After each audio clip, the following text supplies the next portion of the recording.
Hello friends, welcome back to another lecture on statics IQ. Statics IQ के digital learning platform में आप सभी का स्वागत है। दोस्तों, आज के सेशन में हम बात करने वाले हैं एसएससी एमटीएस। जो एसएससी एमटीएस की एग्जाम यहाँ पे आरंभ हो चुकी है, उसके मद्देनजर जो 4 सितंबर की समर शिफ्टों का हम यहाँ पे एनालिसिस करने वाले हैं। तो दोस्तों, जो 4 सितंबर को फर्स्ट, सेकंड और थर्ड सभी शिफ्टों का हम यहाँ पे 100% रियल क्वेश्चन के साथ एनालिसिस करने वाले हैं। दोस्तों, आपको ये वीडियो रात को ही मिलने वाला था, लेकिन कोई टेक्निकल एरर आने के कारण ये दोस्तों थोड़ा लेट मिल रहा है। और लेट आने के कारण इस प्रकार से भी रहता है कि जो हमारे द्वारा जो आपको क्वेश्चन प्रोवाइड करवाए जाते हैं वह 100% दोस्तों क्यों एग्जाम में पूछे हुए क्वेश्चन ही होते हैं, और कोई दूसरे जो उल फूल क्वेश्चन आप सभी के समक्ष नहीं रखे जाते हैं। तो चलिए, आज के इस शानदार सेशन में हम बात करेंगे 4 सितंबर के आल शिफ्ट के जीके जीएस के 75 क्वेश्चन के ऊपर। तो चलिए, बिना समय खराब करते हुए आज की शानदार सेशन का आगाज करते हैं। उससे पहले यदि आपने चैनल को सब्सक्राइब नहीं किया है तो चैनल को सब्सक्राइब करके बेल आइकन पे प्रेस कर दीजिएगा, ताकि इससे संबंधित समस्त वीडियो आपको सही समय से मिल सके। चलिए, पहला क्वेश्चन है, बप्पी लाहिड़ी का जन्म कहां पर हुआ था? तो दोस्तों, सबसे पहले हम बात करने वाले हैं जो यहाँ पे पारी थर्ड हुई है। जी हाँ, थर्ड पारी की थर्ड शिफ्ट की बात करेंगे, फिर उसके बाद में सेकंड शिफ्ट की बात करेंगे, फिर उसके बाद में फर्स्ट शिफ्ट की जो है सबसे अंत में बात करने वाले हैं। तो दोस्तों, वीडियो के अंत तक बने रहिएगा। क्वेश्चन पूछा गया है, बप्पी लाहिड़ी का जन्म कहां पर हुआ था? तो बप्पी लाहिड़ी का जन्म है जो कि जलपाईगुड़ी में हुआ था, जो कि वेस्ट बंगाल पश्चिम बंगाल में है, और 1952 में इनका जन्म हुआ था। अगला क्वेश्चन है, रक्त में कैल्शियम की कमी से कौन सा रोग होता है? तो रक्त में दोस्तों कैल्शियम की कमी से हाइपोकैल्शियमिया रोग होता है। जी हाँ, हाइपोकैल्शियमिया रोग होता है, और ये जो होता है पैराथायराइड हार्मोन या विटामिन डी की कमी के कारण होता है। नेक्स्ट क्वेश्चन पे बात करें तो अगला क्वेश्चन पूछा गया है, मुख्यमंत्री सीखो कमाओ योजना संबंधित है। तो मुख्यमंत्री सीखो कमाओ योजना किससे संबंधित है? तो ये दोस्तों मध्य प्रदेश सरकार के द्वारा लागू की गई है, और मध्य प्रदेश सरकार ने औपचारिक शिक्षा प्राप्त युवाओं को पंजीकृत औद्योगिक एवं व्यावसायिक प्रतिष्ठानों में ऑन द जॉब ट्रेनिंग की सुविधा देने हेतु मुख्यमंत्री सीखो कमाओ योजना लागू की गई है। तो दोस्तों, मुख्यमंत्री सीखो कमाओ योजना लागू है, जो मध्य प्रदेश सरकार के द्वारा लागू की गई है। नेक्स्ट क्वेश्चन है, स्वयं सहायता समूह बैंक लीकेज कार्यक्रम किसके द्वारा शुरू किया गया था? तो जो स्वयं सहायता समूह जो बैंक लीकेज कार्यक्रम है, किसके द्वारा शुरुआत किया गया था?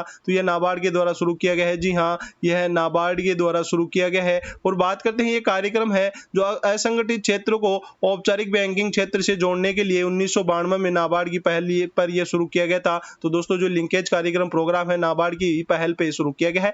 नेक्स्ट क्वेश्चन पे बात करते हैं, वह है ट्राइसम प्रोग्राम की शुरुआत कब हुई थी? तो ट्राइसम एक केंद्र प्रायोजित कार्यक्रम है, जिसे 15 अगस्त 1979 को शुरू किया गया था, और इस योजना का मुख्य उद्देश्य 18 से 35 आयु वर्ग के ग्रामीण बीपीएल लोगों को तकनीकी और व्यावसायिक विशेषज्ञता प्रदान करने के लिए जो ट्राइसम प्रोग्राम की शुरुआत की गई थी, जो कि 1979 के अंदर की जाती है। चलिए, अगले क्वेश्चन पे बात करें। अगला क्वेश्चन है, केरल में मानसून पूर्व वर्षा को क्या कहते हैं? जो केरल में जो मानसून पूर्व वर्षा होती है, उसे आम्र वर्षा के नाम से जाना जाता है। जी हाँ, आम्र वर्षा के नाम से जाना जाता है। नेक्स्ट क्वेश्चन है, भारत में कौन सी मानसूनी जलवायु पाई जाती है? तो भारत में कौन सी मानसूनी जलवायु पाई जाती है? तो भारत के अंदर उष्णकटिबंधीय मानसूनी जलवायु पाई जाती है। यह भी आज क्वेश्चन पूछा गया है। चलिए, अगले क्वेश्चन पे बात करें। अगला क्वेश्चन है, निम्नलिखित में से कौन ग्रैमी पुरस्कार जीतने वाली भारत की पहली महिला थी? तो ग्रैमी पुरस्कार जीतने वाली भारत की पहली महिला है, जिनका नाम तन्वी शाह है। जी हाँ, तन्वी शाह है, और इन्हें 2004 के अंदर ग्रैमी पुरस्कार से सम्मानित किया गया। यह भी आपको पता होना चाहिए। मौर्य वंश में बिंदुसार के बाद शासक कौन बना? तो जो दोस्तों मौर्य वंश है, जिसकी स्थापना चंद्रगुप्त मौर्य ने की थी। जी हाँ, जिसकी स्थापना चंद्रगुप्त मौर्य के द्वारा की जाती है, उसमें दोस्तों चंद्रगुप्त मौर्य आता है, फिर बिंदुसार आता है, बिंदुसार के बाद में जो अशोक आता है। जी हाँ, अशोक आता है। तो यहाँ पे दोस्तों अशोक जो है मौर्य वंश में बिंदुसार के बाद में शासन करते हैं। अगला क्वेश्चन है, भारत शासन अधिनियम 1935 से संबंधित कौन सा कथन सही नहीं है, सही है? इस प्रकार से दोस्तों क्वेश्चन पूछा गया है। तो कथन दिया गया था उसमें कि 24 जुलाई 1935 को तो स्वीकृति दी गई, जबकि यह लागू है 1 अप्रैल 1937, 1 अप्रैल 1937 को भारत शासन अधिनियम को लागू किया गया था। अगला क्वेश्चन है, 2023 ISSF फुटबॉल वर्ल्ड कप में भारत ने कितने गोल्ड मेडल जीते हैं? तो ये दोस्तों जो प्रतियोगिता है, यह शूटिंग की प्रतियोगिता है। जी हाँ, निशानेबाजी शूटिंग की प्रतियोगिता है। इसमें भारत ने टोटल 7 गोल्ड मेडल जीते हैं। ओवरऑल बात की जाती है तो ISSF वर्ल्ड कप शूटिंग में जो भारत की रैंक रहती है वह नंबर 4 की रहती है, जिसमें 7 gold, 4 silver, 12 bronze, total 23 total कुल पदक जीते हैं। और दोस्तों ओवरऑल बात करते हैं तो फर्स्ट स्थान पे कौन सा देश रहता है? तो फर्स्ट स्थान पे दोस्तों चीन। जी हाँ, चाइना रहता है प्रथम स्थान पर। अगला क्वेश्चन है, किस नृत्य इतिहासकार को 2019 में क्षत्रिय नृत्य को लोकप्रिय बनाने के लिए असम सरकार द्वारा माधव देव पुरस्कार से सम्मानित किया गया? तो दोस्तों असम सरकार के द्वारा जो माधव देव पुरस्कार दिया जाता है वह डॉक्टर सुनील कोठारी को प्रदान किया गया है। अगला क्वेश्चन है, कौन सा नृत्य डंडारी नृत्य का हिस्सा है जो दीपावली के बाद गोंड जनजाति द्वारा किया जाता है? तो दोस्तों दीपावली के बाद में जो गोंड जनजाति के द्वारा डंडारी नृत्य किया जाता है वह गुसाड़ी जो नृत्य शैली है, जी हाँ, गुसाड़ी डंडवारी नृत्य शैली का एक हिस्सा है। और यह दोस्तों खास तौर से तेलंगाना, जी हाँ, ये खास तौर से तेलंगाना व आंध्र प्रदेश के अंदर बड़े धूमधाम से ये मनाया जाता है। अगला क्वेश्चन है, किस शास्त्रीय नृत्य को जादूगरनी का नृत्य कहा जाता है? तो किस शास्त्रीय नृत्य को जादूगरनी का नृत्य कहा जाता है? जो दोस्तों केरल का मोहिनीअट्टम नृत्य है उसे जादूगरनी का नृत्य कहा जाता है। साथ ही केरल का एक और जो शास्त्रीय नृत्य है कथकली, कथकली भी केरल का शास्त्रीय नृत्य, यह भी आपको पता होना चाहिए। अगला क्वेश्चन है, जगन्नाथ मेला कहाँ लगता है? तो वैसे तो दोस्तों बात की जाए जो जगन्नाथ रथ यात्रा होती है वह उड़ीसा की काफी प्रसिद्ध है। जी हाँ, उड़ीसा में जो जगन्नाथ पर्व मेला मनाया जाता है, लेकिन तो ऑप्शन में इस प्रकार दिया गया था, जयपुर है, कटक है, अलवर है, संबलपुर है। तो दोस्तों राजस्थान में भी जो अलवर है, अलवर में जो प्रसिद्ध जगन्नाथ मेला अलवर जिले में लगता है, तो आपको यह भी पता होना चाहिए। चलिए अगले क्वेश्चन पे बात करें। अगला क्वेश्चन है, 42वां संविधान संशोधन किस वर्ष पारित होता है? तो दोस्तों जो 42वां कॉन्स्टिट्यूशन अमेंडमेंट होता है, संविधान संशोधन होता है, वह 42वां 1976 में होता है। जी हाँ, 1976 में 42वां संविधान संशोधन होता है और यह संविधान का सबसे महत्वपूर्ण संशोधन माना गया है और साथ ही इसे दोस्तों लघु संविधान भी कहा गया है। जी हाँ, जो 42वां संविधान संशोधन होता है उसे लघु संविधान भी कहा गया है, क्योंकि इस संविधान संशोधन के माध्यम से ही सर्वाधिक अनुच्छेदों में या सर्वाधिक नए अनुच्छेद जोड़े गए हैं या परिवर्तन किए गए हैं। इसलिए दोस्तों इसे मिनी संविधान या लघु संविधान के रूप में जाना जाता है। इसके तहत कुछ अन्य अत्यंत महत्वपूर्ण संशोधन किए गए हैं। इस संशोधन के तहत भारतीय संविधान में 3 नए शब्द जोड़े गए हैं। जी हाँ, भारतीय संविधान की प्रस्तावना में 3 नए शब्द जोड़े गए हैं। समाजवादी है, धर्मनिरपेक्ष और अखंडता है। ये भारत की प्रस्तावना में 3 नए शब्द 42वें संविधान संशोधन के माध्यम से जोड़े गए हैं। और बात करते हैं इस संविधान संशोधन के माध्यम से ही स्वर्ण सिंह समिति की सिफारिश पर 1976 में 42वें संविधान संशोधन द्वारा ही जो मौलिक कर्तव्य है, मौलिक कर्तव्यों को शामिल किया गया है। आप सभी कमेंट बॉक्स में कमेंट करके बताने वाले हैं कि मौलिक कर्तव्य है जो किस देश से लिए गए हैं। जी हाँ, जो मौलिक कर्तव्य है वह किस देश से लिए गए हैं, आप सभी कमेंट बॉक्स में कमेंट करके बताइएगा। चलिए अगले क्वेश्चन पे बात करें। 2011 की जनगणना के अनुसार सबसे कम लिंगानुपात वाला राज्य या केंद्र शासित प्रदेश कौन सा है? तो दोस्तों लिंगानुपात की बात करते हैं तो लिंगानुपात होता है प्रति हजार पुरुषों पर जो महिलाओं की संख्या होती है उसे ही लिंगानुपात कहा जाता है। और दोस्तों ओवरऑल बात की जा रही है, यहाँ पे स्टेट और यूटी के अंदर बात करते हैं, स्टेट और यूटी यूनियन टेरिटरी के अंदर बात करते हैं तो दमन दीव का सबसे कम यहाँ पे जो लिंगानुपात है वह 618 है। उसके बाद में हरियाणा का 879 लिंगानुपात है। चलिए नेक्स्ट क्वेश्चन पे बात करते हैं। लॉन्ग वॉक टू फ्रीडम किसकी आत्मकथा है? जो लॉन्ग वॉक टू फ्रीडम है ये नेल्सन मंडेला की आत्मकथा है और ये दोस्तों दक्षिण अफ्रीका के पहले अश्वेत राष्ट्रपति थे जिन्होंने 1994 से 1999 तक यहाँ पे दक्षिण अफ्रीका के राष्ट्रपति के रूप में कार्य किया है। और दोस्तों नेल्सन मंडेला ही है जिन्हें 1990 में भारत रत्न पुरस्कार से भी सम्मानित किया जा चुका है। जी हाँ, भारत रत्न पुरस्कार से इन्हें सम्मानित किया जा चुका है, यह भी आपको पता होना चाहिए। अगले क्वेश्चन पे बात करें, महाबोधि मंदिर किस राज्य में स्थित है? तो महाबोधि मंदिर है दोस्तों बिहार राज्य के अंदर। जी हाँ, बिहार स्टेट के अंदर स्थित है। और साथ ही बात करते हैं बिहार के बोधगया के अंदर। जी हाँ, बिहार के बोधगया के अंदर स्थित है और इसका जो निर्माण है सम्राट अशोक के द्वारा करवाया गया था। जी हाँ, सम्राट अशोक के द्वारा, मौर्य वंश के जो शासक है अशोक, उनके द्वारा करवाया गया है। अगला क्वेश्चन है, नरेंद्र मोदी स्टेडियम किस राज्य में है? तो नरेंद्र मोदी स्टेडियम है दोस्तों जो गुजरात राज्य में है, जो गुजरात के अहमदाबाद जिले के अंदर है। और यह 24 फरवरी 2021 को इसका नाम बदलकर सरदार पटेल स्टेडियम की जगह पर नरेंद्र मोदी स्टेडियम कर दिया गया। उससे पहले दोस्तों इसका नाम मोटेरो स्टेडियम रखा गया था। चलिए अगले क्वेश्चन पे बात करें, 1857 के विद्रोह का नेतृत्व बिहार में किसने किया था? तो 1857 का जो नेतृत्व है बिहार में कुंवर सिंह के द्वारा किया गया है। अगला क्वेश्चन है, सौरव गांगुली की आत्मकथा का क्या नाम है? तो सौरव गांगुली की जो आत्मकथा है उसका नाम है a century is not enough है, जो कि सौरव गांगुली की आत्मकथा का नाम है। चलिए अगले क्वेश्चन पे बात करें, ईरानी कप 2022-23 भारत के किस राज्य में हुआ था? जो ईरानी कप है ये दोस्तों क्रिकेट से संबंधित है, यह भी आपको पता होना चाहिए कि ईरानी कप किससे संबंधित है। तो ईरानी कप है जो कि क्रिकेट खेल से संबंधित है और ये कैप्टन रूप सिंह स्टेडियम मध्य प्रदेश में इसका आयोजन करवाया गया है और इसमें विजेता टीम है जो रेड्स ऑफ इंडिया है और उप विजेता टीम जो मध्य प्रदेश है जो 200 कुछ रनों से दोस्तों यहाँ पे रेड्स ऑफ इंडिया से हार जाती है। अगला क्वेश्चन है, सूक्ष्म वित्त संस्थाएं क्या होती है? सूक्ष्म वित्त जो संस्थाएं होती है वह उन कंपनियों को कहा जाता है जो निम्न आय वर्ग के लोगों को अपना व्यवसाय शुरू करने के लिए सस्ती ब्याज दरों पर कर्ज उपलब्ध कराती है, उन्हें सूक्ष्म वित्त संस्थाएं के रूप में जाना जाता है।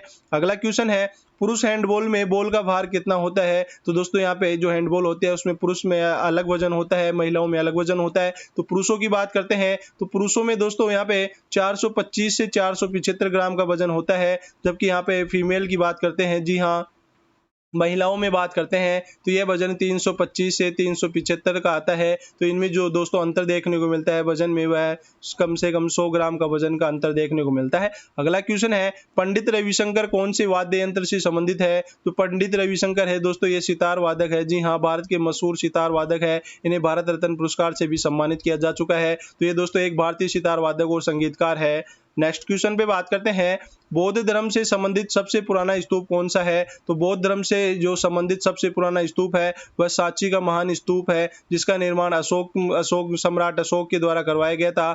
चलिए दोस्तों, जो सांची का स्तूप है अशोक के द्वारा निर्माण करवाया गया है। अगला क्वेश्चन है, अनुसूचित जाति और अनुसूचित जनजाति विधेयक 2022 किस राज्य से संबंधित है? तो दोस्तों जो ST/SC जो अभी हाल ही में कानून लाया गया है 2022 में, जिसमें दोस्तों कई जो जनजातियां हैं उन्हें इन क्षेत्र ST/SC में जोड़ा गया है। तो ये दोस्तों जो भारत के 4 राज्यों से संबंधित है, जिनमें दोस्तों सबसे पहले आता है यूपी उत्तर प्रदेश, तमिलनाडु, कर्नाटका और छत्तीसगढ़। जी हाँ छत्तीसगढ़ छग आता है। तो ये 4 राज्यों से ये दोस्तों जो अनुसूचित जाति और अनुसूचित जनजाति विधेयक 2022 संबंध रखता है।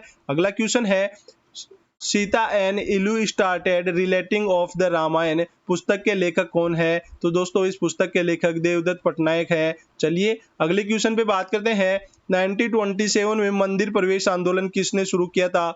तो 1927 के अंदर जो डॉक्टर भीमराव अंबेडकर ने जाति पूर्वाग्रह के विरोध में मंदिर प्रवेश आंदोलन शुरू किया था। नेक्स्ट क्वेश्चन पे बात करते हैं, बिरसा मुंडा अंतर्राष्ट्रीय हॉकी स्टेडियम किस राज्य में है? तो दोस्तों बिरसा मुंडा अंतर्राष्ट्रीय स्टेडियम है जो कि राउरकेला उड़ीसा के अंदर, जी हाँ राउरकेला उड़ीसा के अंदर यह स्थित है। अगला क्वेश्चन है, नटवरी लोक नृत्य शैली किस शास्त्रीय नृत्य का अंग है? तो दोस्तों जो नटवरी लोक नृत्य शैली है वह किस शास्त्रीय नृत्य का अंग है? तो वह दोस्तों कथक नृत्य का अंग है। अगला क्वेश्चन है, अरब सागर किस महासागर का विस्तार है? तो दोस्तों देख पा रहे हैं कि भारत का जो विस्तार इस प्रकार से दक्षिण में इस प्रकार से है और ये दोस्तों जो नीचे आप जो जल देखते हैं इधर जो ये हिंद महासागर आता है, जी हाँ हिंद महासागर आता है और यहाँ पे इधर जो बे ऑफ बंगाल जिसे बंगाल की खाड़ी कहा जाता है और इधर दोस्तों जो भारत के जो होता है अरब सागर इसे कहा जाता है। तो ये दोस्तों जो अरब सागर है और बे ऑफ बंगाल बंगाल की खाड़ी है यह हिंद महासागर के ही भाग है। तो अरब सागर किस महासागर का विस्तार है? तो हिंद महासागर का यह विस्तार है। दोस्तों आप सभी को पता होना चाहिए कि विश्व में 5 महासागर है, जिनमें सबसे बड़ा जो महासागर है उसे प्रशांत महासागर कहा जाता है। तो यह फैक्ट भी आपको पता होना चाहिए। नेक्स्ट क्वेश्चन पे बात करते हैं, निम्नलिखित में से कौन राज्य के नीति निर्देशक सिद्धांतों के अंतर्गत वर्गीकृत नहीं किया गया है? तो दोस्तों ऑप्शन में आपको सत्तावादी दिया गया था, तो यह दोस्तों यहाँ पे वर्गीकरण नहीं किया गया है। बात करते हैं नीति निर्देशक सिद्धांतों को जो DPSP भी कहा जाता है, निम्नलिखित श्रेणी के अंतर्गत वर्गीकृत किया गया है, आर्थिक और समाजवादी। जी हाँ आर्थिक और समाजवादी क्षेत्र में राजनीतिक और प्रशासनिक क्षेत्र, न्याय और कानूनी क्षेत्र, पर्यावरण व स्मारकों की सुरक्षा एवं शांति सुरक्षा। तो ये दोस्तों इस प्रकार से जो DPSP तत्व होते हैं उन्हें वर्गीकृत किया गया है। अगला क्वेश्चन है, शंभू महाराज का संबंध कथक के किस घराने से है? तो वह दोस्तों लखनऊ घराने से संबंधित है और इन्हें पद्मश्री पुरस्कार 1958 में तो जबकि संगीत नाटक अकादमी पुरस्कार 1967 में प्रदान किया गया था। अब बात करते हैं अगले क्वेश्चन पर, 2022 में किस कुचिपुड़ी नृत्यांगना को पद्मश्री अवार्ड से सम्मानित किया गया? तो पद्मजा रेड्डी को इस पुरस्कार से सम्मानित किया गया और ये दोस्तों पुरस्कार पाने वाली तेलंगाना की पहली महिला थी। तो दोस्तों तेलंगाना की पहली महिला थी जो पद्मजा रेड्डी है, जिन्हें दोस्तों कुचिपुड़ी नृत्यांगना है जिन्हें पद्मश्री अवार्ड से सम्मानित किया गया है। अगले क्वेश्चन पे बात करते हैं। अगला क्वेश्चन है स्वास्थ्य प्रतिरक्षा प्रणाली कम प्रकाश में देखने की क्षमता और स्वस्थ त्वचा के लिए कौन सा विटामिन आवश्यक होता है? तो उसके लिए दोस्तों विटामिन ए, जी हाँ, विटामिन ए की आवश्यकता होती है। अगला क्वेश्चन है अनटचेबल पुस्तक के लेखक कौन है? तो अनटचेबल पुस्तक के लेखक मुल्क राज आनंद है। जी हाँ, मुल्क राज आनंद है जो कि अनटचेबल पुस्तक के लेखक है। चलिए अगले क्वेश्चन पे बात करते हैं। गोविंद सागर झील या भाखड़ा नांगल परियोजना किस राज्य में स्थित है? तो गोविंद सागर झील है दोस्तों जो यहाँ पे हिमाचल प्रदेश में सतलज नदी के किनारे, जी हाँ, हिमाचल प्रदेश में सतलज नदी के किनारे पे बनाई गई है। और भाखड़ा नांगल परियोजना है जो सतलज नदी पर स्थित भारत की सबसे बड़ी बहुउद्देशीय नदी घाटी परियोजना है। और दोस्तों अगले क्वेश्चन पे बात करते हैं। तो अगला क्वेश्चन आप सभी के सामने है कि बुद्ध पूर्णिमा हिंदू कैलेंडर के अनुसार किस महीने में मनाया जाता है? तो दोस्तों जो बुद्ध पूर्णिमा है वह हिंदू कैलेंडर के अनुसार जो वैशाख माह की जो पहली पूर्णिमा होती है, पहली पूर्णिमा को भगवान गौतम बुद्ध के जन्म के रूप में यह मनाई जाती है। और अब बात करते हैं अगले क्वेश्चन पर। तो अगला क्वेश्चन है भारत के दोनों सदनों का चुनाव कौन करवाता है? तो दोस्तों जो भारत में जितने भी चुनाव होते हैं वह भारतीय चुनाव आयोग के द्वारा करवाए जाते हैं। जी हाँ, चुनाव आयोग के द्वारा करवाए जाते हैं। और इस चुनाव आयोग की स्थापना है 25 जनवरी 1950 को की गई थी। और यह देश में दोस्तों लोकसभा के चुनाव भी यह करवाता है, राज्यसभा के चुनाव कराता है, राज्यों की दोस्तों जो विधानसभा होती है विधानसभा के चुनाव करवाता है, जो दोस्तों भारत का प्रेसिडेंट होता है राष्ट्रपति के चुनाव करवाता है, उपराष्ट्रपति के चुनाव करवाता है, प्रधानमंत्री और दोस्तों समस्त चुनाव जो है यहाँ पे भारतीय चुनाव आयोग के द्वारा करवाए जाते हैं। अगला क्वेश्चन है भारत ने किस देश को हराकर महिला जूनियर हॉकी एशिया कप 2023 का खिताब जीता है? तो भारत ने दक्षिण कोरिया को 2-1 से हराकर पहली बार महिला जूनियर हॉकी विश्व कप का खिताब अपने नाम किया है।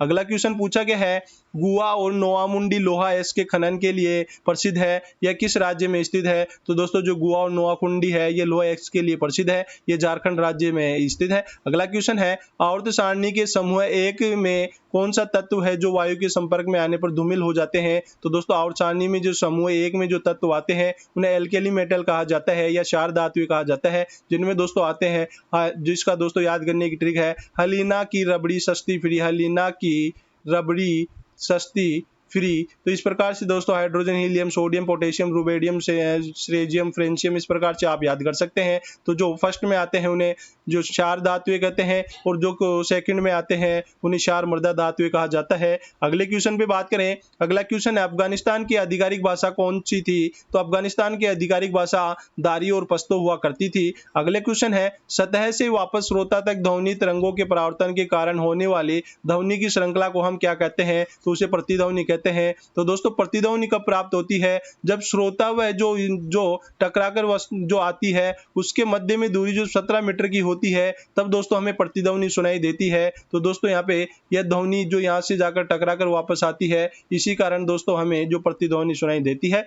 अगला क्वेश्चन है पानीपत का तीसरा युद्ध कब हुआ था? तो पानीपत का तीसरा युद्ध होता है अहमद शाह अब्दाली और मराठा सेनापति सदाशिव राव भाऊ के बीच 14 जनवरी 1961 को हुआ था। और दोस्तों तीसरा युद्ध है। तो पहला युद्ध की बात करते हैं। तो पहला युद्ध दोस्तों जो 1526 में होता है वह बाबर व लोधी के मध्य होता है। जी हाँ, बाबर व लोधी के मध्य होता है, जहां दोस्तों लोधी की हार होती है, बाबर यहाँ पे विजय प्राप्त करता है। सेकंड पानीपत का युद्ध होता है जो 1556 में होता है, जो दोस्तों अकबर के सेनापति जो बैरम खां है, जी हाँ, अकबर के सेनापति बैरम खां और हेमू के मध्य होता है। तो दोस्तों पानीपत के 3 युद्ध हुए हैं, एक 1526 में होता है, एक 1556 में होता है और तीसरा 1500 यहाँ पे जो तीसरा होता है जो 1561 के अंदर होता है। तो ये समस्त फैक्ट आपको पता होना चाहिए। चलिए अगले क्वेश्चन पे बात करें। सखुआ के फूलों की पूजा झारखंड के किस त्योहार में की जाती है? तो सरहुल त्योहार के अंदर की जाती है। सरहुल त्योहार झारखंड का एक जो काफी प्रचलित त्योहार है और सरहुल आदिवासियों का प्रमुख त्योहार माना जाता है और सरना पूजा स्थल पर सखुआ के फूलों की पूजा की जाती है। अगला क्वेश्चन है बाल विवाह निरोधक अधिनियम कब पारित हुआ था? तो बाल विवाह निरोधक अधिनियम है जो कि 28 सितंबर 1929 को imperial legislative council of India में पारित होता है। तो 28 सितंबर 1929 को जो बाल विवाह निरोधक अधिनियम पारित होता है। अगला क्वेश्चन है राष्ट्रीय जलमार्ग 2 किस नदी पर है? तो नेशनल वाटरवे जो 2 है वह जो है ब्रह्मपुत्र नदी पर है। जी हाँ, ब्रह्मपुत्र नदी पर है जो कि असम के अंदर सदिया से धुबरी तक है। जी हाँ जी, सदिया से धुबरी तक है। और दोस्तों ब्रह्मपुत्र नदी है जो सदिया से धुबरी तक ही नौकागम्य है। और बात करते हैं नेशनल वाटरवे नंबर 1 है जो कि गंगा नदी पे है। जी हाँ, गंगा नदी पे स्थित है, तो यह भी आपको पता होना चाहिए। अगला क्वेश्चन है, अप्रैल 1929 में विधानसभा में बम किसने फेंका था? तो 1929 में जो बम फेंका है वह भगत सिंह और बटुकेश्वर दत्त के द्वारा फेंका गया है। नेक्स्ट क्वेश्चन पे बात करते हैं, गुरु कल्याण सुंदरम पिल्लई किस शास्त्रीय नृत्य से संबंधित है? तो गुरु कल्याण सुंदरम पिल्लई है जो भरतनाट्यम से संबंधित है। और भरतनाट्यम जो तमिलनाडु का शास्त्रीय नृत्य है। अगला क्वेश्चन है, कालिदास सम्मान किस राज्य सरकार द्वारा दिया जाता है? तो कालिदास सम्मान है जो कि मध्य प्रदेश सरकार के द्वारा साहित्य के क्षेत्र में, जी हाँ, साहित्य के क्षेत्र में यह पुरस्कार प्रदान किया जाता है। अगले क्वेश्चन पे बात करें, छऊ नृत्य कला के क्षेत्र में विशेष योगदान के लिए 2019 का संगीत नाटक अकादमी पुरस्कार 2023 में किसे दिया गया है? तो झारखंड के सरायकेला के छऊ कलाकार ब्रजेंद्र कुमार पटनायक को दोस्तों यह पुरस्कार से सम्मानित किया गया है। और छऊ जो नृत्य है दोस्तों, छऊ है जो झारखंड का यहाँ पे लोक नृत्य, आपको पता होना चाहिए। जी हाँ, झारखंड का लोक नृत्य है। अगला क्वेश्चन है, 2011 की जनगणना के अनुसार किस राज्य या केंद्र शासित प्रदेश का साक्षरता दर सबसे अधिक है? दोस्तों जनगणना से यदि साक्षरता से क्वेश्चन पूछा जाता है, यदि ओवरऑल साक्षरता पूछी जाती है, तो भी दोस्तों यहाँ पे केरल सर्वाधिक साक्षरता वाला राज्य है जिसमें 94% इसकी साक्षरता है। दोस्तों यहाँ पे फीमेल में बात की जाती है, इसमें भी सर्वाधिक है। मेल में भी बात की जाती है, इसमें भी सर्वाधिक है। और यदि ओवरऑल बात की जाती है तो ओवरऑल भी जो केरल है इसकी साक्षरता दर सबसे अधिक है। नेक्स्ट क्वेश्चन पे बात करें, भारत में खारे पानी की सबसे बड़ी झील कौन सी है? तो दोस्तों उड़ीसा की जो चिल्का झील है यह भारत की सबसे खारे पानी की बड़ी झील है। अगला क्वेश्चन है, हिमाचल सरकार ने डेयरी प्रोडक्ट के लिए कौन सी योजना शुरू की है? तो हिमाचल सरकार के द्वारा हिमगंगा योजना की शुरुआत की गई है जो कि राज्य में डेयरी उद्योग को बढ़ावा देने, समर्थन करने के लिए हिमाचल प्रदेश सरकार द्वारा यह आरंभ की गई है। नेक्स्ट क्वेश्चन पे बात करें, राज्य चुनाव आयुक्त की नियुक्ति कौन करता है? तो दोस्तों राज्य चुनाव आयुक्त की नियुक्ति है जो राज्य का राज्यपाल करेगा। जी हाँ, राज्य का राज्यपाल करता है। जबकि हम बात करते हैं मुख्य चुनाव आयुक्त या जो अन्य दो चुनाव आयुक्त होते हैं उनकी नियुक्ति भारत के राष्ट्रपति के द्वारा की जाती है। और चुनाव आयुक्त है जो कि दोस्तों अनुच्छेद 243 में वर्णित है। अगले क्वेश्चन पे बात करें, सुंदरवन डेल्टा में किस प्रकार की वनस्पति पाई जाती है? तो मैंग्रोव वनस्पति जो है सुंदरवन डेल्टा के नाम से पाई जाती है। और इन मैंग्रोव वनस्पति को दोस्तों यहाँ पे विकास के लिए ही मिष्टी योजना है जो कि केंद्र सरकार के द्वारा लागू की गई है। तो मिष्टी योजना है जो मैंग्रोव वनों में सुधार लाने के लिए लागू की गई है, यह भी आपको पता होना चाहिए। अगला क्वेश्चन है, संकीर्तन और रस किस नृत्य के पहलू है? तो संकीर्तन और रस है जो कि मणिपुरी नृत्य के पहलू है। अगला क्वेश्चन है, गजल सम्राट के नाम से किसे जाना जाता है? तो गजल सम्राट के नाम से जगजीत सिंह को जाना जाता है। और जगजीत सिंह जी को 2003 में भारत सरकार द्वारा कला के क्षेत्र में पद्म भूषण पुरस्कार से सम्मानित किया गया है। तो जगजीत सिंह है जिन्हें 2003 में पद्म भूषण पुरस्कार से सम्मानित किया जा चुका है। अगले क्वेश्चन पे बात करें, गेटा सोरो जो बैडमिंटन खिलाड़ी भारत के किस राज्य से संबंधित है? तो दोस्तों जो गेटा सोरो है ये भारत के उभरते हुए सितारे हैं, इन्हें दोस्तों अरुणाचल प्रदेश से ये संबंधित है। और इन्होंने 2022 में मलेशिया में top Arena junior international badminton championship के अंडर 9 वर्ग में जीत हासिल की है। अगला क्वेश्चन है, 2019 में भारत रत्न पुरस्कार प्राप्त करने वाले भूपेन हजारिका का संबंध किस क्षेत्र से है? तो ये भूपेन हजारिका दोस्तों असम राज्य से संबंधित है। और ये दोस्तों संगीत के क्षेत्र में इन्होंने काफी सराहनीय कार्य या अपना योगदान दिया है। नेक्स्ट क्वेश्चन पे बात करें, अक्टूबर 2023 में 37वीं राष्ट्रीय खेलों का आयोजन कहाँ किया जाएगा? तो 37वीं राष्ट्रीय खेलों का आयोजन दोस्तों गोवा में किया जाएगा। जबकि हम बात करते हैं 36वें राष्ट्रीय खेलों का, तो ये दोस्तों गुजरात के 6 शहरों के अंदर इसका आयोजन किया गया था। अगला क्वेश्चन है, मुंबई क्षेत्र में कौन सी संसाधन अधिक है? तो मुंबई में दोस्तों तेल उत्पादन और प्राकृतिक गैस जो संसाधन है काफी प्रचुर मात्रा में पाए जाते हैं। अगला क्वेश्चन है, born again on the mountain किसकी आत्मकथा है? तो ये दोस्तों अरुणिमा सिन्हा की जो आत्मकथा है वह है born again on the mountain. Arunima Sinha एक नेशनल वॉलीबॉल प्लेयर है और साथ ही पर्वतारोही है और माउंट एवरेस्ट पर चढ़ने वाली दुनिया की पहली विकलांग महिला भी है जो अरुणिमा सिन्हा ही है। तो दोस्तों यह फैक्ट भी आपको पता होना चाहिए। अगले क्वेश्चन पे बात करते हैं, मौलिक कर्तव्य किस अनुच्छेद में वर्णित है? तो दोस्तों जो मौलिक कर्तव्य भारत के संविधान के 4A के अंदर वर्णित है। और इसमें दोस्तों कौन सा आर्टिकल आता है, तो आर्टिकल नंबर 51A है, जो कि मौलिक कर्तव्यों में निहित है। अगला क्वेश्चन है, विंग्स ऑफ फायर किसकी आत्मकथा है? विंग्स ऑफ फायर है जो डॉक्टर एपीजे अब्दुल कलाम की आत्मकथा है, जिन्हें मिसाइल मैन ऑफ इंडिया के नाम से भी जाना जाता है। तो दोस्तों आज के सेशन में हमने 4 सितंबर की समस्त शिफ्टों में, तीनों शिफ्टों में पूछे गए जीके के दोस्तों यहाँ पे 75 क्वेश्चन पे हमने विस्तार पूर्वक चर्चा कर ली है। तो दोस्तों आपको ये सेशन अच्छा लगा है तो ज्यादा से ज्यादा लाइक कीजिएगा, शेयर कीजिएगा, और यदि आज आप हमारे चैनल से जुड़े तो चैनल को सब्सक्राइब करके बेल आइकन पे प्रेस कर दीजिएगा, ताकि इस प्रकार की समस्त वीडियो आपको सही समय से मिल सके। चलिए दोस्तों, अब समय हो चुका आप सबसे विदा लेने का। मिलते हैं अगले और बेहतरीन सेशन के साथ। जय हिंद, जय भारत।